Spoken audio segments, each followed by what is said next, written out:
What is going on, beautiful people? I am Lee Hammett, the diagnosed self-aware narcissist known as mental illness, and welcome to another episode of A Narcissist Explains.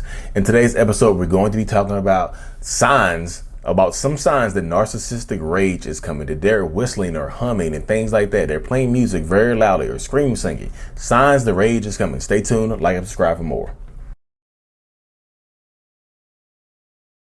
This could be one of the telltale signs that narcissistic or toxic rage is coming. Sometimes they'll disassociate and start whistling or humming and things like that. And it's like a sign that they're super angry, but they're trying their hardest to disconnect from their mind and disconnect from the moment to wait till later. My wife said she could tell my narcissistic rage fest would come if she came home or something like that, and I was like in the kitchen humming or humming a song or something like that. She knew I was in my energy was off. She knew I was in the mood. So if you're dealing with a narcissist or toxic person and you're talking to them, or y'all are just completely silent and they're just humming and ignoring you and things like that, or they felt like you've embarrassed them or something like that, they're coming for you later on. It's them trying to calm themselves down so they don't embarrass themselves in public and ruin their reputation possibly. But yeah, in the privacy of their own home or in the car or something like that, the humming stops and the yelling and the screaming will start sometimes. So guard yourself, protect yourself, and stay safe. So welcome back, y'all. Welcome back. So you see that if you couldn't read the text on the screen, it says, "Mine whistles excessively until we get in the car. Then his gloves are off, physically and verbally.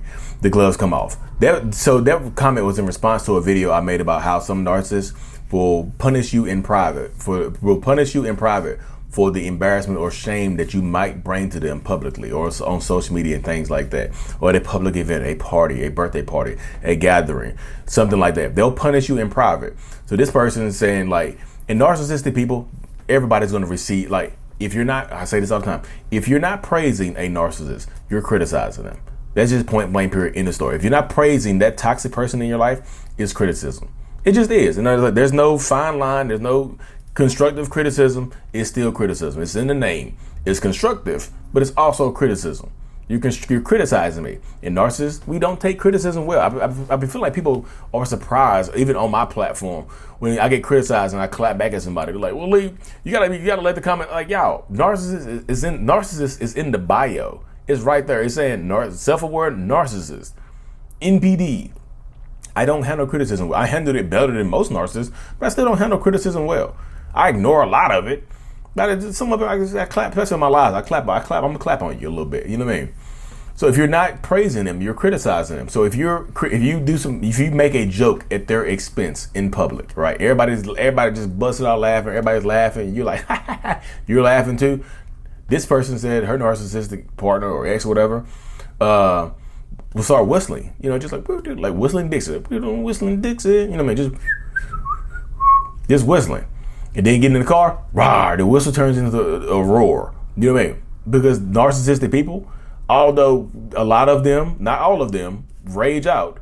Now, some narcissists don't rage. You know, the ones that do rage sometimes tend to disassociate or do something to, you know, satiate the rage until they get into private, because they don't want to publicly ruin their reputation or sully their reputation by saying something back to you, by getting angry at you in public for joking on them and clowning them and making people laugh at them and things like that, or making them feel demeaned or something like that. Y'all know I make more money than my partner, right? Here comes the whistling. You know what I mean? Wait till you get in the car. You make more money than me? You think you're better than me? And they start trashing get in the car or in the house or whatever. The rage is coming. Y'all know it's coming. If you've been in a long-term relationship with a narcissist, you know what is coming. So my wife said my rage would come when my rage fits would come when she was like, she could hear me, I'd be humming. And I wouldn't know I was humming. Yeah, honest to goodness, I would not know I was humming. Like, I would just be like, And she's like, even now, she'll say, so now we're in a better place now. She'll tell me I'm humming. She's like, "Hey, baby, you're humming. You good?" I was like, "Oh, goodness." And we'll talk. We can talk because I'm working on myself and she's working on herself. She can, typically in the past, she wouldn't say anything. She would just go retreat or whatever, leave, whatever. You know what I mean? And let me handle it on my own. But now we talk. We can open our mouths and talk to each other. You know what I mean? There's reciprocation there. There's love there. I just like, she was, "Baby, you go humming again." I was like, Emma, dang it. And so cause I don't know it. I disassociated. I'm out of I'm like, it's kind of like an out of body experience.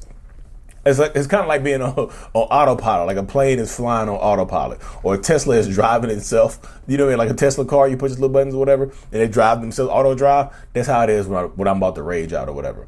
So there could be signs, like if you've been with a narcissistic person, toxic person long enough, there could be signs that you might not have noticed that the rage is coming.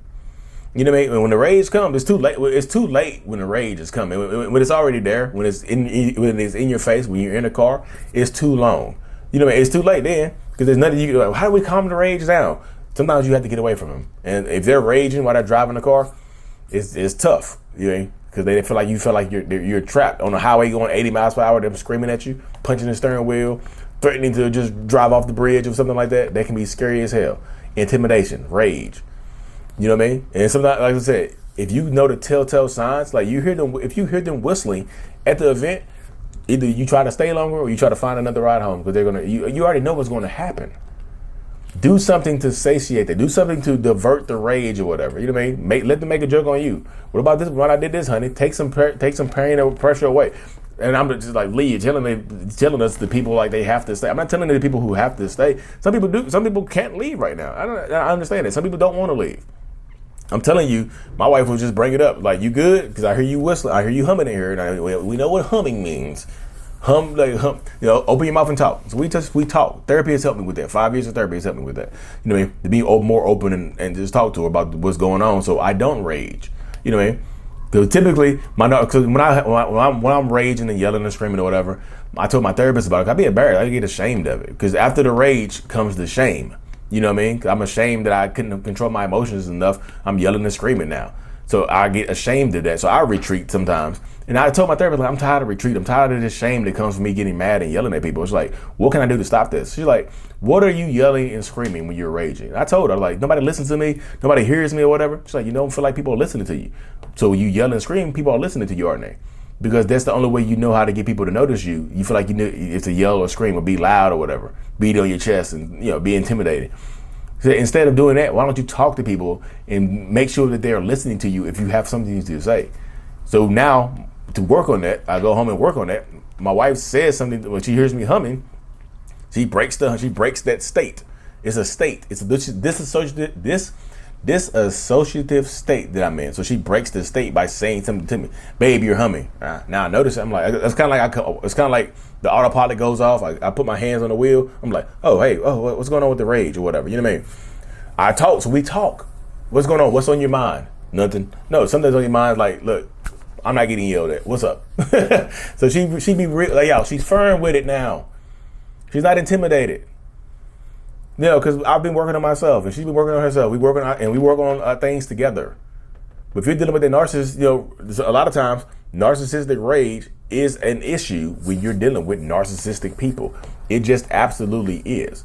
So if you're dealing with narcissists and toxic people, notice the signs. Try to break the state that they're in. If they're humming, they're singing and dancing silliness, and you know their rage typically comes after this, break the state if you can. Sometimes you got to break the state that they're in. Ask them, is there something, like, I'm telling you, this is for the people who, you know, trying to protect yourself, you know, because sometimes breaking the state means leaving the room, leaving the house, going somewhere else. That's what my wife used to do. So I couldn't rage out on her if she wasn't there. You know, she just remove her. Again, she would just remove herself from the situation. People just like, what'd your wife do differently? She left. She removed herself from the situation, so I couldn't blame her. How am I blame somebody that's not there? You know what I mean? How am I yelling and screaming at somebody that's not in the same vicinity as me, that's not in the same room as me? How? Explain it to me. You know what I mean? So a lot of narcissists and toxic people, they're going to rage out on you. They're going to be mad at you, but you can, like, I'm not telling you to stand your ground, because some people don't rage back. Don't yell and scream back. It's easier. Yeah, it's easier said than done.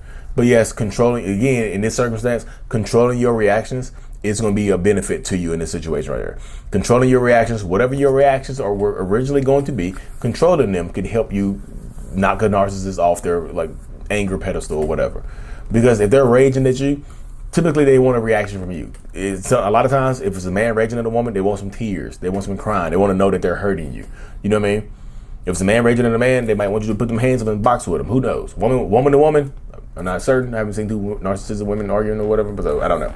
But this is how it goes, y'all. So Stay empowered and stay strong. And like I said, I'm gonna wrap this thing up real quick here in a second. But I have to say this: still doing one-on-ones over Zoom if y'all interested in those. I just took a break. I know people have been asking me about those. I just took a break the last couple of weeks because it's a lot. But live in-person meet and greet, Durham, North Carolina. Live in-person meet and greet in Durham, not Durham, North Carolina. Austin, Texas, October the 15th. Sorry, y'all. Mine is everywhere. Anyway, y'all, stay tuned for more. Like and subscribe for more. Mental Illness is out. Peace.